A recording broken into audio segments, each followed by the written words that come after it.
बे भिडिअ'आव HSLC exam 2019 इयारनि general मेथामेटिक्सनि 2 मार्क्सनि मोननै कुइसनफोर सल्भ खालामनानै दिन्थिनाय जागोन। कुइसनफोरानो जाबाय कुइसन नाम्बार 14 आरो कुइसन नाम्बार 15। आङो एसे सिगाङाव एबा मैयासो कुइसन नाम्बार 13 खौ मोजाङै सल्भ खालामनानै दिन्थिनाय जादों। बे भिडिअ'खौ नुवाखैब्ला बे भिडिअ'नि लिंकखौ बे डिस्क्रिप्शनाव होनाय जादों आरो गोजौनि आई बाटनावबो दिन्थिनाय जादों। बेयाव थांनानै फरायसा नोंथांमोना नायनानै लानो हागोन आरो बे 13 खौल' नङा 1 निफ्राय लानानै बे 12 सिम आङो सल्भ खालामनानै होनाय जादों मोनफा मोनफायै, मोनसेबो गारलाङाखै, गासैखौबो मोजाङै सल्भ खालामनाय जादों। मानो माबोरै जाखो बेफोरखौ आङो सल्भ खालामनानै एबा जाहोनफोरखौ दिन्थिनानै होजोबदों। फरायसा नोंथांमोना नायनानै मोजाङै सोलोंनो हागोन आरो आनजादाव मोजां नाम्बार लानानै उथ्रिसारनो हागोन, बे आंनि गेरेन्टि। बेनि थाखाय फरायसा नोंथांमोना आंनि चेनेलखौ साबस्क्राइब खालामना ला, बेल बाटनखौ प्रेस खालामना ला, जाहाथे आं सानफ्रोमबो गोदान गोदान भिडिअ बानायनायफोरा नोंथांमोननियाव सिगां थांग्रोयो आरो सोलोंनो हायो, रोंनो हायो। Number 14. Half the perimeter of a rectangular garden whose length is 4 meter more than its width is 36 meter. Find the dimension of the garden. अब्ला बर'आव फरायना नायग्रोनि। मोनसे आयतारि बिबार बारिनि गोलावआ गुवारनिख्रुइ 4 मिटार बांसिन। बेनि सोरगिदिं सिमानि खावसेया 36 मिटार। बिबार बारिनि गोलाव आरो गुवारखौ दिहुन। कुइसनखौ मोजाङै बुजिना लाग्रोनि। इंलिसाव नायफिननि। Half the perimeter of a rectangular garden whose length is 4 meter more than its width is 36 meter. बेखिनियाव मोजाङै बुजिदो। मोनसे रेक्टेंगुलार गार्डेन दङनो। बे गार्डेननि एबा रेक्टेंगुलार गार्डेननि हाफ अफ पेरिमिटार, पेरिमिटारनि हाफआ 36 मिटारनो। बिनि उनाव बे रेक्टेंगुलार गार्डेननि लेंथआ बिनि वाइडनि 4 मिटार मर एबा बांसिन। अब्ला जों दिहुननांगौ डाइमेनसन अफ दा गार्डेन। गार्डेननि जों डाइमेनसनखौ दिहुननांगौ। बेखौ जोङो दिहुनगोन। बिनि उनाव बर'आव बुजिना नायग्रोनि। फार्स्टआव मोनसे आयतारि बिबार बारिनि गोलावआ गुवारनिख्रुइ 4 मिटार बांसिन। बेहाय बे मोनसे स्टेपखौ मोजाङै बुजिना लादो। मोनसे आयतारि बिबार बारि दङनो। बे आयतारि बिबार बारिनि गोलावआ गुवारनिख्रुइ 4 मिटार बांसिन होननानै बुंदों आरो बेनि सोरगिदिं सिमानि खावसेया 36 मिटार। माने बे आयतारि बिबार बारिनि सोरगिदिं सिमानि खावसेया 36 मिटार होननानै बुंदों आरो दिहुननांगौआ जाबाय बिबार बारिनि गोलाव आरो गुवार। बेखौ जोङो दिहुनगोन। आंनि कपियाव मोनफा मोनफा सल्भ खालामनानै दिन्थिगोन, अब्ला मोजाङै नायला। फार्स्टआवनो इंलिसाव सल्भ खालामनानै दिन्थिग्रोगोन। बर' मिडियामना दसे नेथ'। 14 number solution. Late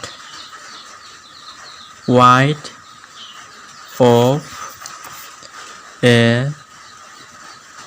rectangular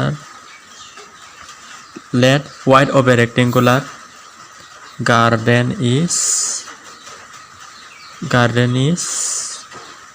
wide को b होननानै हमना लाबाय। garden is x metre. बेखौ जोङो लेट लाबाय। wide खौ मानो जोङो लेट लाखो? बिनि रिजोना मा? बेवहाय बुंदों length is 4 metre more than its width। माने बिनि वाइडनि, बे रेक्टेंगुलार गार्डेननि वाइडनि लेंथआ एबा गोलावआ 4 metre more than its width। वाइडनि 4 मिटार more होननानै बुंदों। दा बेवहाय जों वाइडखौ लेट लाग्रोयोब्लासो, वाइडनि भेलुखौ मोनग्रोयोब्लासो जोङो लेंथखौ दिहुननो हागोन। बिनि थाखाय जोङो वाइडखौ हमनानै लाग्रोनो गोनां जाबाय। बेवहाय जोङो वाइडखौ मा होननानै हमना लाखो? x metre. अब्ला देन लेंथखौ जों दिहुननो हासिगोन। Length of a garden. Direct लिरनोसै garden. Length of garden is L लाबाय लेंथखौ।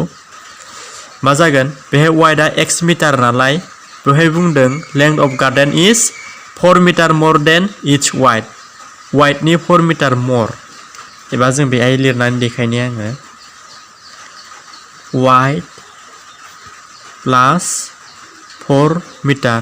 वाइडनि 4 मिटार more नालाय वाइड प्लास 4 मिटार जागोन। more माने प्लास जायो जेब्लाबो। अब्ला एल इकुवेल टु वाइडखौ बेसेबां लादोंमोन जोंलाय? x लादोंमोन। x प्लास 4 बिनिबो मिटार, बेहाबो मिटार दंखायोमोन नालाय डाइरेक्ट बेहाय ब्रेकेटाव मिटार लिरनोसै। x plus 4 metre. अब्ला length of a garden is L equal to x plus 4 metre बेखौ जोङो मोनबाय बेनि बे एक्चुअल भेलु नङा बे x नि आरो बे x plus 4 नि भेलुखौ जों दिहुनगोन अब्लासो बिनि वाइड आरो लेंथखौ जोङो मोनगोन दा बेखौ जों दिहुनगोन आरो बेहाय गिवन मोनसे होनाय दंबावो मा होनाय दं half the perimeter of a rectangular garden is 36 metre बेहाय गोलावै होदों आन्दाय होनो थाखाय बेखौ जेबो कनफ्यूज जानो गोनां गैया बेहाय half of the perimeter of a rectangular garden is 36 metre बेखौ जों लिरनोसै गिवन half of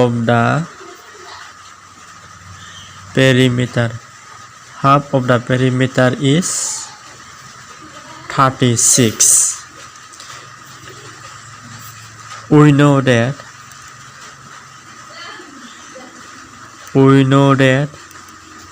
जों मा मिथियो perimeter of a rectangle perimeter of rectangle is जेब्लाबो rectangle नि perimeter नि फर्मुलाया मा 2 into L plus b माने length b माने y 2 into L plus b बेखौ जेब्लाबो गोसोआव लाखि बियो perimeter of rectangle नि फर्मुला अब्ला दा बेहाय लिरनो हासिगोन according to question half of the perimeter is 36 माने हाफ माने 1/2 जाबाय दा पेरिमिटारनि फर्मुलाया मामोन पेरिमिटारनि फर्मुलायालाय 2L plus b बे पेरिमिटारनि जायगायाव जों नैबेखौ साबस्टिट्युट खालामनो हासिगोन 2 into L plus b बेयाव इनटु थागोन इकुवेल बे 36 आनो थासिगोन बेहाय हाफ अफ द पेरिमिटार माने हाफ माने 1/2 अफ माने इनटु दा पेरिमिटारनि फर्मुलाखौ जों बेहायसो लिरनानै दिन्थिबाय नै 2 into L plus b अब्ला बे पेरिमिटारनि फर्मुलाखौ बेयाव साबस्टिट्युट खालामनांगोन नै बेखौ बेहाय साबस्टिट्युट खालामनानै 2 into L plus b लिरबाय इकुवेल बे 36 आनो इमप्लाइज बे 2 जों इजिलि काट खालामनो हागोन एबा डिभाइड खालामनो हागोन अब्ला बेहाय गैला मा थाखो L plus b थाबाय इकुवेल 36 L नि भेलुआ मामोन जों ओरैनो हमना लानाय लेट टेम्परारि L नि भेलुआ x plus 4 plus b y नि टेम्परारि भेलुआ बेसेबां बेखौ जों y नि टेम्परारि फर्मुलाखौ लेट लादोंमोन बेसेबां x मिटार अब्ला जों बे b नि जायगायाव एबा y नि जायगायाव जोङो नैबे x खौ लिरगोन इकुवेल 36 आथ' 36 आनो थाखागोन इमप्लाइज x plus x मोननैबो सेम नालाय बेखौ जों मा लिरनो हागोन 2x प्लास बे 4 आनो जागोन इकुवेल टू 36 2x को लाखिदो बेहाय 36 minus 4 जाहैगोन 2x इकुवेल टू 6 निफ्राय 4 माइनास खालामबा बेसे मोनो 2 3 आ 3 थागोन 32 एबा और x इकुवेल टू 32 को 2 जों डिवाइड खालामदो देयरफॉर x नि भेलुखौ बेसेबां मोनगोन 16 मानो होनब्ला 32 को 2 जों डिवाइड खालामोब्ला 16 x को मोनबाय माने जोङो रेक्टेंगुलार गार्डेननि वाइड को मोनबाय मानो होनोब्ला wide of the rectangular garden is b equal to x metre होननानै लेट लादोंमोन अब्ला b नि भेलुखौ x नि जायगायाव मा मोनदों 16 अब्ला b नि जायगायाव मा लिरनो हागोन जोङो 16 मिटार सो बेनिखायनो जों बे लिरनो हासिगोन therefore wide of a rectangular garden is 16 meter. Wide of a rectangular garden is 16 meter. Now length of a rectangular garden is x plus 4 meter equal to 16 plus 4 meter 20 meter x plus 4 जोङो length of rectangular नि garden नि length खौ x plus 4 लादोंमोन बेखाय जों x नि भेलुखौ 16 मोनबाय नालाय x नि भेलुआव एक्सनि जायगायाव 16खौ साबस्टिटिउट खालामबाय +4 +4आनोखा 16 + 4 बेसेबां मोनगोन 20 मिटार। अब्ला जों दिहुननो गोनां लेंथ आरो वाइडखौ जों मोनबाय 20 आरो 16। एन्सारा बेनो। सल्भ खालामना दिन्थिनोसै 14 नाम्बार सलुशन हमबाय। बेवहाय जों हमना लाग्रोनि आयतारि बिबार बारिनि गुवारखौ जों हमना लाग्रोनि आयतारि बिबार बारिनि गुवार समान x मिटार। बेहाय जोङो आयतारि बिबार बारिनि गुवारखौ x मिटार हमबाय। बेहाय जों गुवारखौ हमग्रोनायनि रिजोना बेनो गोलावा गुवारनिख्रुइ 4 मिटार बांसिन होननानै बुंदों। जोङो गुवारखौ हमग्रोयोब्लासो गोलावखौ 4 मिटार बांसिन होननानै लिरनो हागोन। बेनि थाखाय जों गुवारखौ x होननानै हमना लाबाय। अब्ला जुदि आयतारि बिबार बारिनि गुवारा x मिटार जायो अब्ला आयतारि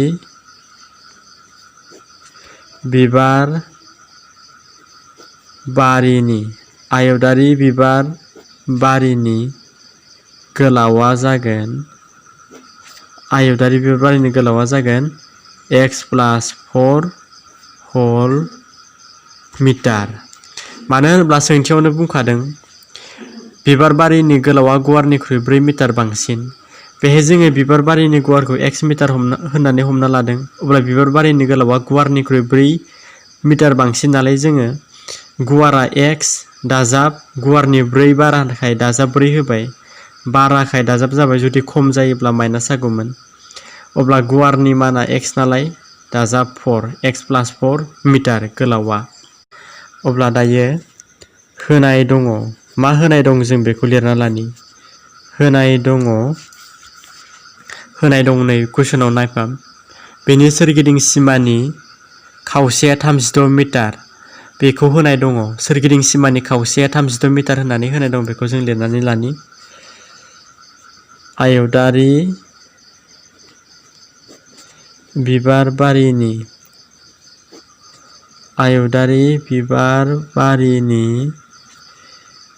सोरगिदिं सिमानि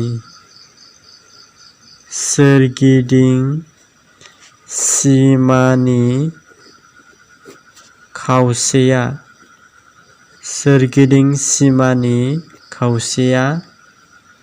36 मिटार होननानै होनाय दङ। नाथाय जों मिथिगौदि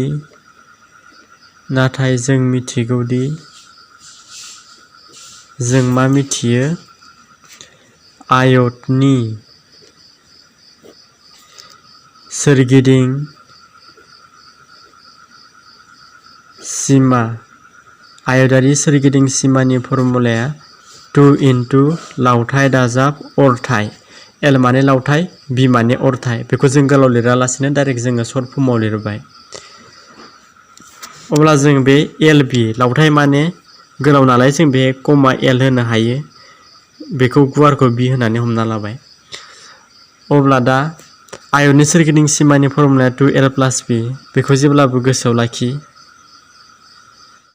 एकर्डिं टु कुइसन। दानिया एकर्डिं टु कुइसन सोंथि बायदियै जों लिरनो हासिगोन 1/2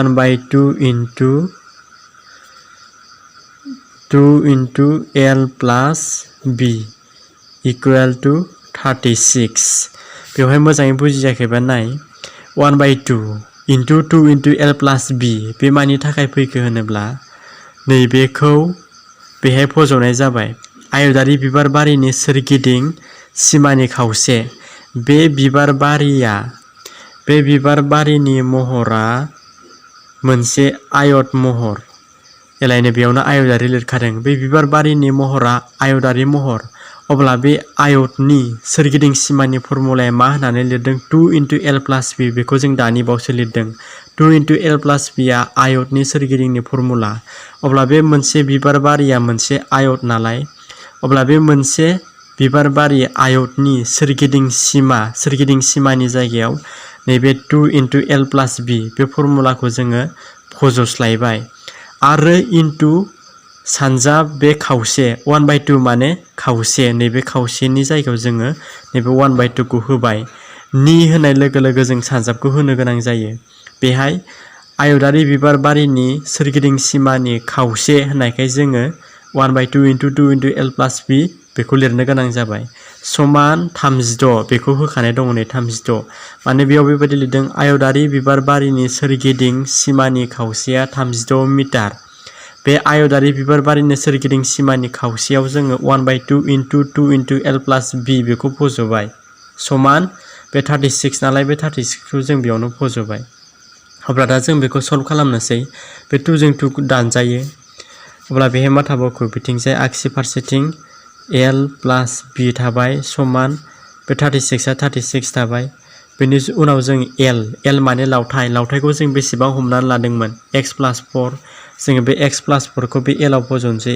x + 4 + b खौ जोङो x होननानै हमना लाखादोंमोन गोजौआव समान बे 36 आ 36 इमप्लाइज बेयाव मोनसे x दं बेयाव मोनसे x दं बे बिसोर मोननैजों प्लास खालामोब्ला एबा दाजाबोब्ला 2x मोनगोन बे +4 आ +4 बे 36 आ 36 बेनि उनाव बे x गोनांखौ बिथिं लाखिनोसै बे दिदोम अनजिमाखौ बै दिदोम अनजिमाजों लांनोसै 36 आ बिथिं दंखायो बे दाजाबखौ बिथिं लांब्ला माइनास जाहैबाय 4 आ 4 2x खौ लाखिनोसै समान 32 निफ्राय 4 दानख'योब्ला 32 मोनगोन अब्ला इमप्लाइज x खौ लाखियोब्ला 32 नि गाहायाव 2 आ थाहैसिगोन एबा 32 खौ 2 जों रानग्रा जाहैसिगोन अब्ला जों therefore x नि मानखौ मोनगोन 32 खौ 2 जों रानोब्ला 16 मोनो मानो होनब्ला 2 सानजाब 16 32 मोनो बेखौ नोंसोरो राननानै नायनो हागोन अब्ला जों मोनबाय x नि माना 16 x खौ जोङो मा होननानै हमना लादोंमोन नैबे x खौ जोङो बिबार बारिनि गुवार एबा b होननानै हमना लादोंमोन अब्ला जोङो बिबार बारिनि गुवारनि मानखौ बेसेबां मोनखो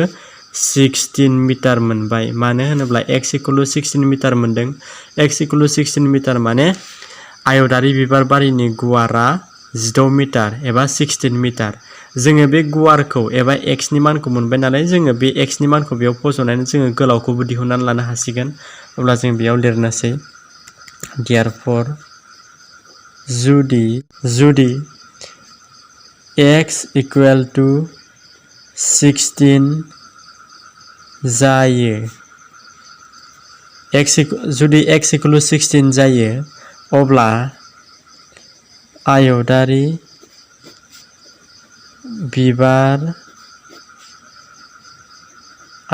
बिबार बारिनि गोलाव एबा लावथाया बेसेबां जागोन x + 4 समान 16 + 4 20 मिटार जागोन बे जों मिटारखौबो लांफाबाय थाजायो मिटार बा लास्टआव हैबाबो जायो दाजाब मिटार बेवहाय बिबार बारिनि गोलावखौ 20 मिटार मोनबाय बेनि उनाव गुवार x आथ' 16 मिटारखा बेखौ जों मोजाङै लिरफिननानै होनोसै एन्सार दिहुननो गोनां बिबार बारिनि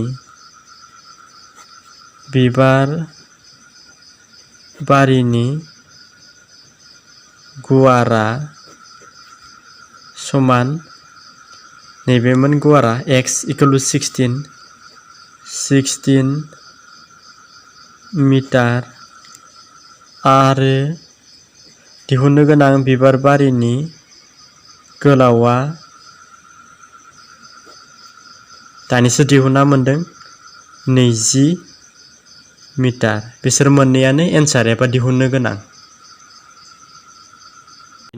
The 11th term of an AP is 38 and the 16th term is 73 find the common difference मोनसे सानथौनि जौगाथिनि 11 थि बिदाबा 38 आरो 16 थि बिदाबा 73 आगोसार फारागथिखौ दिहुन कुइसनखौ मोजाङै बुजिनानै लाग्रोनि The 11th term of an AP is 38 11 टार्मखौ होनाय दङ 38 आरो बे AP नि 16 टार्मखौ होनाय दङ 73 अब्ला फाइन्ड दिहुननांगौ कमन डिफारेन्स D खौ जों बर'आव मोजाङै बुजिनि मोनसे सानथौनि जौगाथिनि 11 थि बिदाबखौ होनाय दङ 38 आरो 16 थि बिदाबखौ 73 होनाय दङ अब्ला जों दिहुननांगौ आगोसार फारागथिखौ एबा कमन डिफारेन्सखौ जों दिहुननांगौ जों बेखौ दिहुनगोन सलुशन 15 number solution given मा होनाय दं बेखौ जों लिरना लाग्रोनि होनाय दं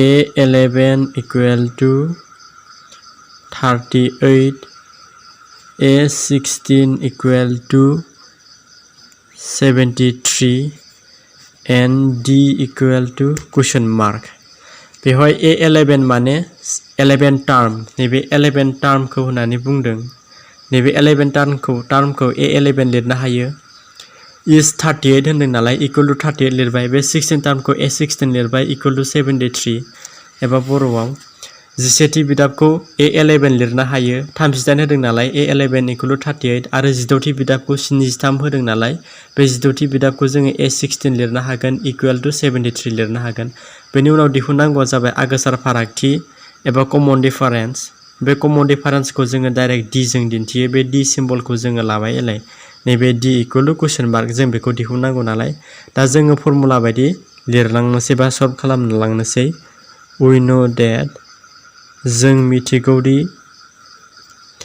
फर्मुला गोसोआव लाखि an equal to a plus n minus 1 whole into d बेखौ चैप्टार 5 आव मोनो अब्ला दा बे an नि जायगायाव जों नैबे A11 आरो A16 खौ जों सेपारेट लानानै बे फर्मुलाजों जोङो सल्भ खालामलांगोन दा फार्स्टआव जोङो A11 खौ लानानै नायग्रोनि बे an नि जायगायाव जोङो A11 लिरनोसै समान बे n नि भेल्यु गैया नालाय जों a खौ यावनो दोनथ' प्लास n नि जायगायाव नैबे 11 फैबाय नालाय बे जों n नि मानखौ बा n नि भेल्युखौ जों 11 लिरनो हागोन 11 minus 1 whole into d आ d निबो भेल्यु गैया जों दिहुननांगौसो नालाय बेखौ बेयावनो दोनदो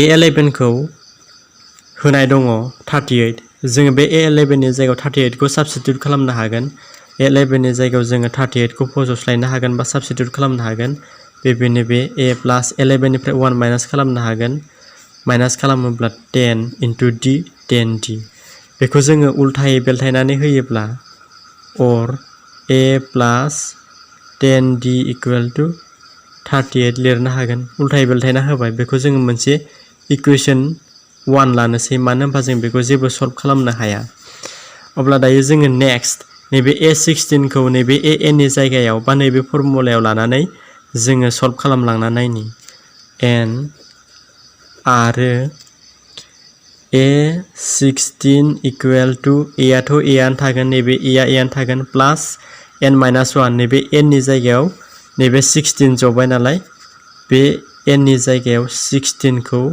साबस्टिट्युट खालामनोसै माइनास 1 आ माइनास 1 आनो थागोन नैबे माइनास 1 आ माइनास 1 हला हल बे d आ d हल इनटु d बेनि उनाव A16 नि भेल्युखौ होनाय दङ 73 बे 73 खौ जोङो A16 नि जायगायाव फज'स्लायनोसै एबा साबस्टिट्युट खालामनोसै नैबे A16 नि जायगायाव 73 खौ फज'बाय इकुवेल बे a नि भेल्यु गैया नालाय बे 16 निफ्राय 1 माइनास खालामोब्ला 15 into d 15d बेखौबो जोङो बेबायदि उल्थायै बेलथायनानै होनोसै a plus 15d equal two 73 बियो इक्वेशन 2 जाबाय बे इक्वेशन 1 आरो इक्वेशन 2 खौ जोङो एलिमिनेशन मेथड एबा खोमोरनाय आदबजों जोङो सल्भ खालामनोसै बा मावफुंनोसै नाउ 2 minus 1 एलिमिनेशन मेथड एबा खोमोरनाय आदबजों जोङो 2 minus 1 खालामबाय 2 निफ्राय 1 खौ जों माइनास खालामगोन एबा दानख'गोन अब्ला जों 2 नाम्बाराव मा इक्वेशन दङ मा नाम्बार्स दं बेखौ जोङो लिरनानै होग्रोनांसिगोन नाम्बार 2 आव a plus 15d equal two 73 दङ बेखौ जों बेयाव लिरनानै होफिनबाय बे माइनास नालाय बेहाय माइनास जासिगोन नाम्बार 1 नि जों इक्वेशनफोरखौ लिरनानै होनोसै फार्स्टआवनो a दङ a नैबे प्लासमोन दा नाथाय बेयाव जों माइनास खालामदों नालाय माइनास प्लास जेब्लाबो माइनास जायो बेसेबां दङ 10 नैबेखौ 10 d आ d थागोन इकुवेल नैबे बेसेबां 38 बे 30 खौ जों बेयाव पुट खालामनांगोन फज'नांगोन नाथाय साइनआ मा जागोन नैबेयाव माइनास नालाय बे माइनास जासिगोन बेबो a प्लास माइनास जों इजिलि काट खालामनो हाबाय 0 15d निफ्राय 10d माइनास खालामोबा बेसेबां मोनगोन 5d इकुवेल 13 निफ्राय 8 माइनास खालामदो 9 10 11 12 13 5 थागोन 7 निफ्राय 1 लांदोंमोन नालाय बेयाव 6 थाबाय 6 निफ्राय 3 माइनास जायोबा 3 आनो थागोन 35 अब्ला जों d खौ लाखिदो 35 नि गाहायाव 5 आ थांसिगोन अब्ला जों d खौ 35 खौ 5 जों डिवाइड खालामोब्ला 7 मोनगोन मानो होनब्ला 5 7 जा 35 एबा 5 सानजाबसिनि 35 मोनो अब्ला जों मोनबाय d नि भेलुआ बेसेबां 7 मोननो गोनां आगोसार फारागथिया 7 एबा कमन डिफारेन्सआ 7 मोनबाय बेनो दिहुननो गोनां एन्सार कुइसन नाम्बार 15 खौ सल्भ खालामनानै मोनबाय बेनि एन्सारा एबा बेनि फिननाया एबा बेनि कमन डिफारेन्सआ आरो आगोसार फारागथिया 7 एबा 7 आसा खालामबाय फरायसा नोंथांमोना बे 14 आरो 15 मोननै नाम्बारखौ मोजाङै बुजिबाय जुदि माबाफोर बुजिनो गोनां दंबावोब्ला कमेन्ट बक्सआव लिरनानै सोंहर आं बेखौ क्लियार खालामनो नाजागोन आरो बिनि उनाव नेक्स्ट भिडिअ आङो 16 17 जेसेबां हायो आङो सल्भ खालामनानै दिन्थिनो नाजागोन बेबायदिनो आङो 2019 2018 2017 जेसेबां हायो सिगांनि कुइसन पेपारफोरखौ आङो सल्भ खालामनानै दिन्थिगोन मेथ्सल' नङा साइन्स इंलिश गुबुन गुबुन आयदानि माखासे कुइसनफोरखौबो आं सल्भ खालामनानै दिन्थिगोन आरो कमन कुइसनफोरखौ आं सल्भ खालामनानै दिन्थिगोन टेक्स्ट बुकनि कुइसनफोरखौ सल्भ खालामनानै दिन्थिगोन मोनसेबो गालांनाय नङा बेनि थाखाय मोजाङै पास जानो लुबैदोंब्ला अननानै आंनि चेनेलनि मोनफ्रोमबो भिडिअखौ मिस दा खालाम बिनि थाखाय आंनि चेनेलखौ साबस्क्राइब खालामना ला बेल बाटनखौ प्रेस खालामना ला हानायसेबां लोगोफोरनो शेयार खालाम आरो लाइक खालाम जोबनायाव बयनिसिमबो नायनायनि थाखाय साबायखर बावहरनाय थाबाय फाइनालि थेंक्स फर वाचिं